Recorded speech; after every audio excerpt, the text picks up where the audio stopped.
प्रिय छात्रों, हिंदी के इस शिक्षण सत्र में आपका हार्दिक स्वागत है। आज हम काव्य खंड के अंतर्गत लोकनायक गोस्वामी तुलसीदास द्वारा रचित विनय पत्रिका शीर्षक कविता के पहले भाग का अध्ययन करेंगे।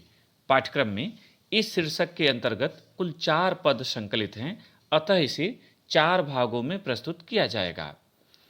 श्री रामचरितमानस के बाद गोस्वामी जी की दूसरी महत्वपूर्ण कृत विनय पत्रिका है। इसमें गोस्वामी जी का श्री राम के प्रति आत्मनिवेदन है। कलिकाल से रक्षा हेतु कवि ने विनय पत्रिका नामक पाती लिखकर सीता जी के माध्यम से श्री राम के समक्ष प्रस्तुत करा दिया है। इसमें 279 पद मिलते हैं। प्रस्तुत पद में कवि की यह जिज्ञासा प्रकट हुई है कि उसे संत जैसा सरल स्वभाव कब प्राप्त होगा। इसका स्वाभाविक चित्रण प्रस्तुत छंद में देखें। कबहु कहो यही रहनि रहऊं गो, श्री रघुनाथ कृपालु कृपाते, संत सुभाव गहऊं गो, जथा लाभ संतोष सदा, काहू सो कछु न चहऊं गो, परहित निरत निरंतर मन क्रम, बचन नेब निबहऊं गो, परुष बचन अति दुसह श्रवण सुनि, तेहि पावक न दहऊं गो, विगतमान सम शीतल मन, पर गुण नहीं दोष कहऊं गो, परिहर देह जनित चिंता, दुख सुख सम बुद्धि सहऊं गो, तुलसीदास प्रभु यही पथ रही, अविचल हरि भक्ति लहऊं गो। संदर्भ प्रस्तुत सुललित, सारगर्भित एवं मार्मिक काव्य पंक्तियां हमारी पाठ्य पुस्तक सामान्य हिंदी के काव्य खंड के अंतर्गत विनय पत्रिका शीर्षक कविता से अवतरित हैं। इसके रचयिता राम भक्त की मंदाकिनी से जनमानस को पावन करने वाले भक्त कवि गोस्वामी तुलसीदास जी हैं और यह उनके काव्य ग्रंथ विनय पत्रिका से संकलित है। प्रसंग: प्रस्तुत पंक्तियों में कवि का अपने आराध्य प्रभु श्री राम के प्रति पूर्ण समर्पण भाव व्यक्त हुआ है। कवि ने यह जानना चाहा है कि उसे संतों जैसा सरल एवं सहज स्वभाव कब प्राप्त होगा। कठिन शब्दों का अर्थ देख लें। कबहुक, कबहुक माने कभी, हाँ माने मैं, रहन, रहन माने जीवन, रघुनाथ श्री राम, सुभाव स्वभाव, जथा लाभ जितना लाभ प्राप्त हो, जथा माने जितना, परहित दूसरे का हित, परोपकार, क्रम कर्म वचन वाणी, नेम, नेम माने नियम प्राण, निभऊंगो निर्वाह करूं, परुष वचन, परुष माने कठोर, परुष वचन कठोर वाणी, श्रवण माने कान, पावक माने अग्नि, दहोंगो, दहोंगो माने जलूंगा, विगत मान, विगत मान का अर्थ होता है मान अपमान से ऊपर उठना, परगुण दूसरे का गुण, दूसरे की गुण, परिहर माने छोड़कर त्याग कर, देहजनित शरीर से उत्पन्न शरीर संबंधी, अविचल अडिग। व्याख्या देखें।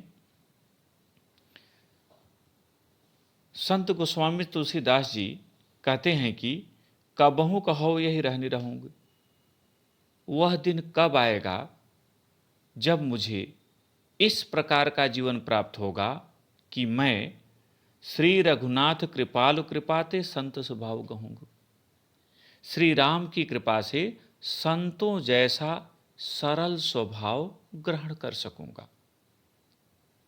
कवि गोस्वामी तुलसीदास जी कहते हैं कि मेरे जीवन में वह दिन कब आएगा जब मैं प्रभु श्री राम की कृपा से संतों जैसा स्वभाव ग्रहण करूंगा।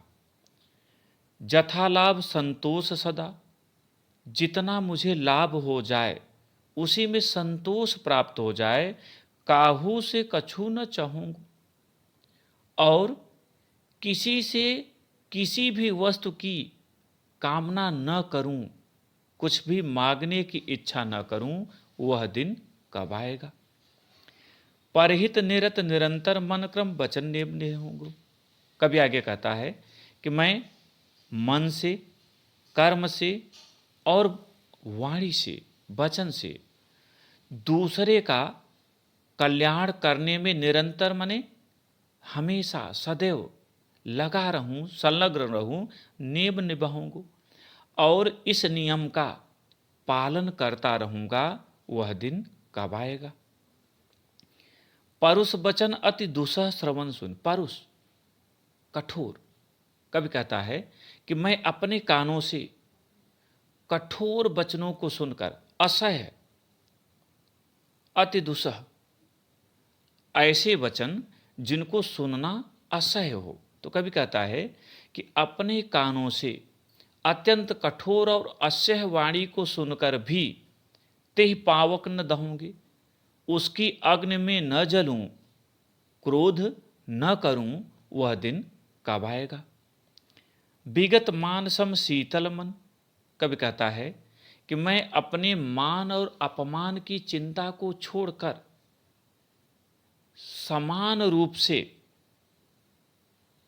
रहूं, अर्थात क्रोध न करूं, मान सम्मान की भावना से ऊपर उठकर सुख और दुख को समान रूप से ग्रहण करूं।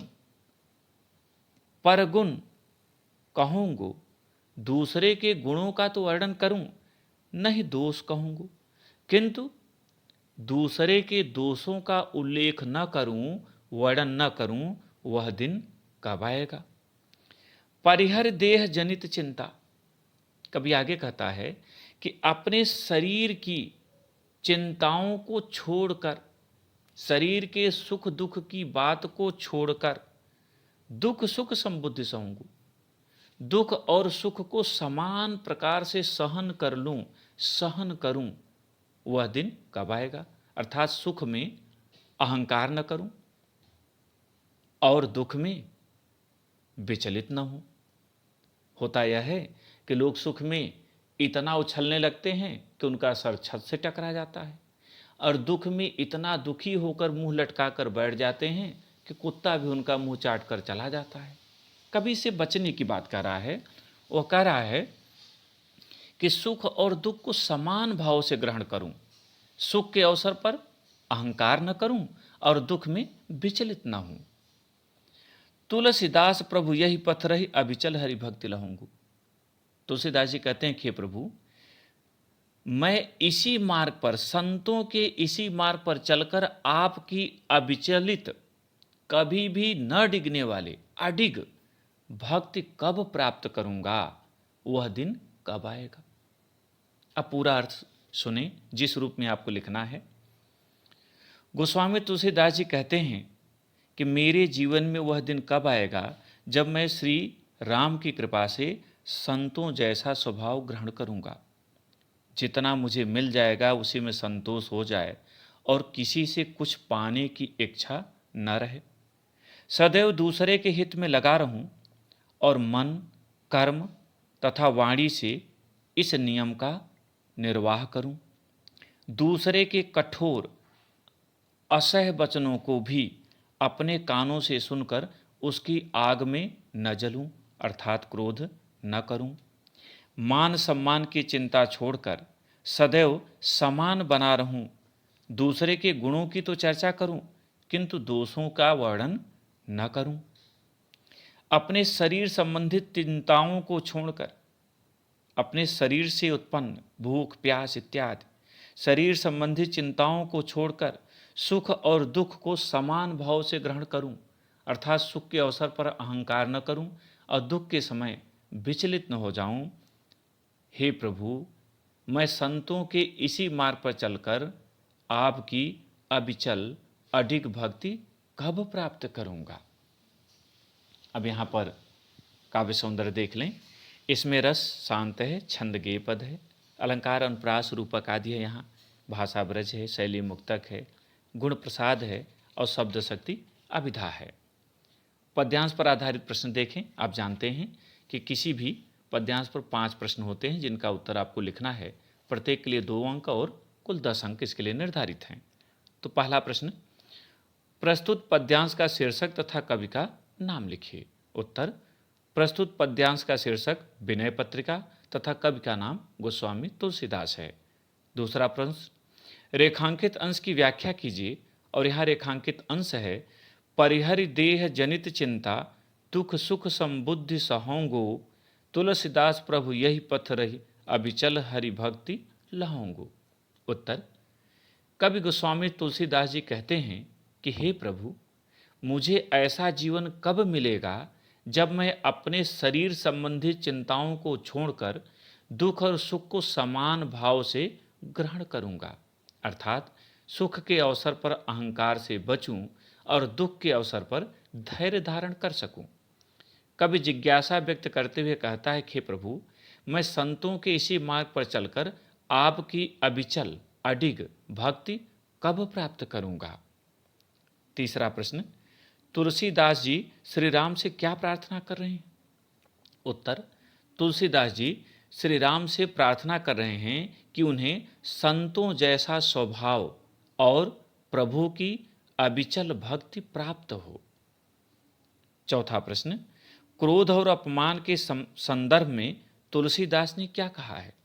उत्तर, क्रोध और अपमान के संदर्भ में तुलसीदास ने कहा है कि उनकी यह कामना है कि वे किसी के कठोर वचन को सुनकर क्रोध न करें तथा मान अपमान की भावना से ऊपर उठकर सुख दुख को समान भाव से ग्रहण करें। पांचवा और अंतिम प्रश्न, तुलसीदास जी किस नियम का निरंतर पालन करने के लिए कह रहे हैं।